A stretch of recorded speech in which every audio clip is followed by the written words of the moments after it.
Hello everybody, welcome back to another Destroy All Humans countdown video. It's been a couple weeks since the last one, but in that time frame, boy oh boy, has a lot of stuff happened. As we're drawing closer to the release date, there are more and more videos, more content, more sneak peeks, and in fact, a whole demo to play. Yeah, that's right, I was not expecting that, but I'll get onto that in a moment. Before that, yeah, there's a few videos that's been released. There was a Welcome to Turnip Seed Farm, there was a Welcome to Rockwell video, and most recently there was a little, well, as of recording, most recently there was a little indie showcase trailer shown. All showing slightly different things, obviously, but I'm not going to go into too much detail about every single one. I'll put links to go watch them down below, but basically they're all just showing nice bits of gameplay from different levels of the game. As I suspected, they're going to do these Welcome to Turnip Seed Farm, Welcome to Rockwell, they'll probably do a Welcome to Capital City and Welcome to Santa Modesta, so we'll be expecting those soon. And in them, yeah, it's just more stuff.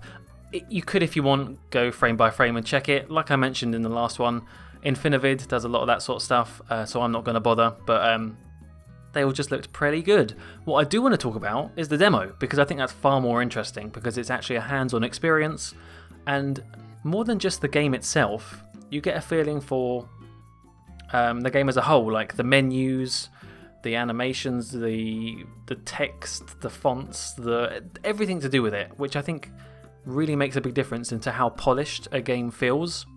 I did stream this game. I streamed it for about an hour and played the first mission of Turnip Seed Farm, so I didn't really get that much into it. There's the VOD on my YouTube channel somewhere, but I did go back and play it just off camera on my own, and there was just a few things I wanted to make note of in this video and see if you guys agree, disagree, let me know. The first thing I wanted to point out, and this is something I mentioned in the stream I did of the demo, was it's just looking very pretty. It's looking really nice. I'm kind of surprised at how nice it was in parts. Some of the farm sections were very idyllic. Like you had the little seeds blowing in the wind and the grass swaying and the trees and the leaves, and it all looked really nice. I was worried about how it would run. I haven't got the best computer. I did get a new graphics card not too long ago, but apart from that I've got quite an old motherboard, an old CPU, so on and so forth. So I was worried, and that's actually why I've pre-ordered it on PS4, but I probably will buy it on PC now as well. But it ran really, really nicely actually. It wasn't perfect. It did stutter here and there, and it wasn't perfectly smooth, but I was happy with how it ran, and yeah, that was just a big weight off of my shoulders, because I was just really worried I was going to try it and it was just going to lag all over the place. Anyway, what did I think of the actual game? So, in terms of the menus and stuff like that, really nice, apart from one thing which I mentioned, which was the fonts. I really don't like the font, and that sounds really picky, I know.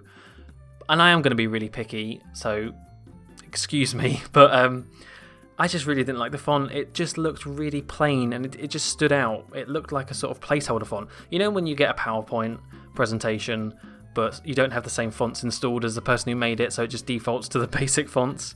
That's what it reminded me of. That might be a bit harsh, but I kind of hope that by the time of the final release they will have a different font, and it may be a bit more custom and a bit more unique to the genre of the game about aliens and B-movies and stuff, because at the moment it did just look like a very plain sans serif font. That's it really. The rest of it seemed fine and very nice and smooth. What else did I put on my notes here? I'm gonna put some negatives down, okay? Now don't think I'm trying to be a negative Nancy. I am very excited, but these were the things that stood out to me. Number one, there were a few little bugs, a few little errors, a few little things I noticed that weren't quite right, and I'm going to give them the benefit of the doubt that it is a demo. It might be from an older build, it's not the most modern thing, it's not the newest one, but things like collision being a bit funny, some trees weren't colliding properly with people when you threw them. There was a little thing I noticed, really dumb, but when certain NPCs exit vehicles, just the guys really, their hat spawns on them after they've exited, which just looked really stupid. Tiny things like that. When you scorch the ground with the death ray, you go back down and there's like bits of green grass that are poking through the black, and it just doesn't really make any sense. Like, it looks stupid. Little things like that. again, they're really small and they didn't really affect the gameplay. Maybe the collision one did, but that just might be a one-off. Maybe they'll get ironed out, maybe not, who knows. What else did I not love? I didn't love the sound mixing at times. I thought sometimes Pox was really hard to hear over the over the audio, like the explosions or the NPC dialogue or the music itself or the sound effects. Just seemed like it was a little bit unbalanced still, and I think that's something that people have noticed in the trailers as well. Sometimes it's not very well balanced. Again, they might fix it, might not. Not a deal breaker, just something I noticed. What else was there? There wasn't really that many things I didn't like. That was kind of it. There were a lot of enemies at points. I don't know whether this is just because of this one demo and the way it's set up, but it was ridiculous. Like, if you get spotted, that was it. You just had tons and tons and waves of cops and military after you. So, mind you, I didn't actually try and not get seen, so maybe that's my own fault. And at any rate, I quite enjoyed killing them all because you can just throw them all in the water, and that's a really quick way of of getting rid of them. Speaking of the actual gameplay, in the demo, when I live streamed it, I used a controller, and I had a little bit of a finicky situation with the PKing ability. I didn't quite get my head around it about pushing and repulsing and then just hovering in the air.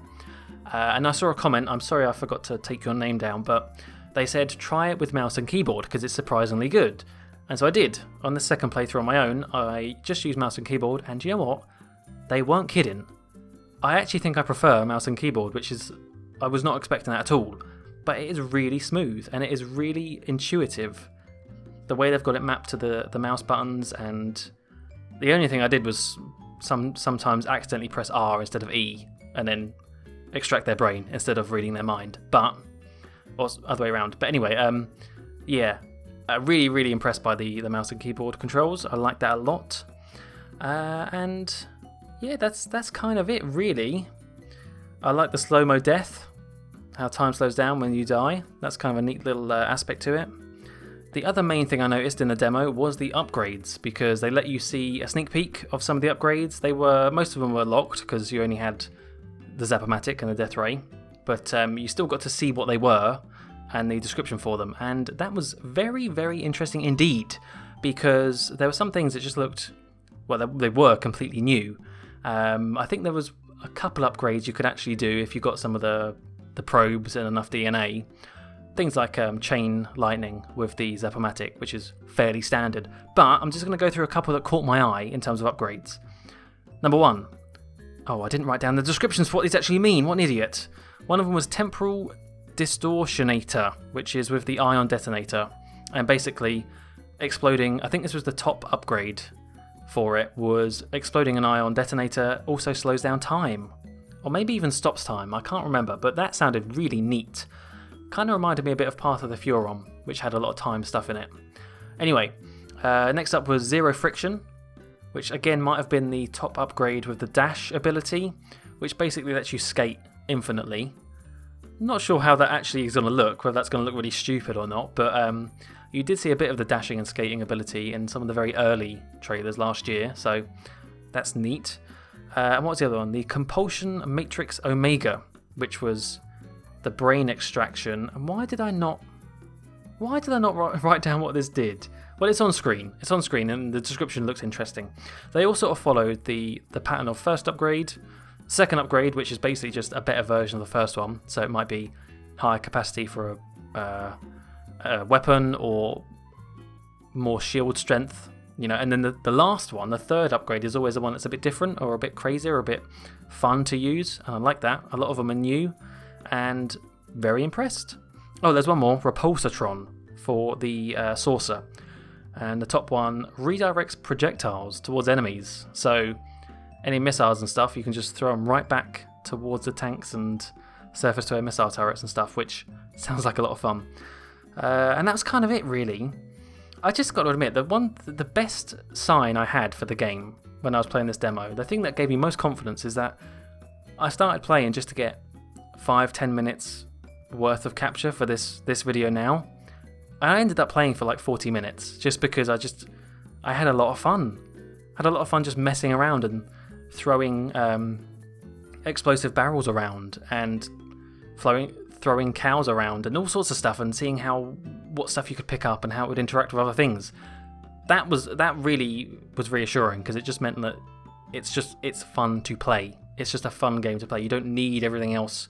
You don't need the missions around it. You can just run around free roam mode and enjoy it. So that was a long ramble, but basically it's looking good. As I've said in most of the videos, it's looking good. It's shaping up well. We're going to see more very soon. Like I say, with these Welcome to videos, we'll see Santa Modesta, we'll see Capital City. But that's kind of all I want to say for this. If you haven't tried the demo yet, go and play the demo. It's only for PC at the moment, no consoles unfortunately, but it's on GOG, goodoldgames.com. Actually no, it's GOG.com. Go find it on there, download it and give it a play. One more thing, if you are interested in getting things a little bit early, I noticed that the Welcome to Turnipseed Farm and Welcome to Rockwell videos were actually shown slightly earlier on the Discord, before being shown on the YouTube channels and stuff on Twitter. So go and join the Destroy All Humans Discord. If I can, I'll put a link to it in the description, but you'll just find it, it's there somewhere. And yeah, you get kind of like a little early access to some of the things out there. So yeah, don't miss out. And that's kind of it. There'll be more information coming out very soon, I'm sure, and there'll be another countdown video as well. Until next time, thank you very much for watching, and goodbye.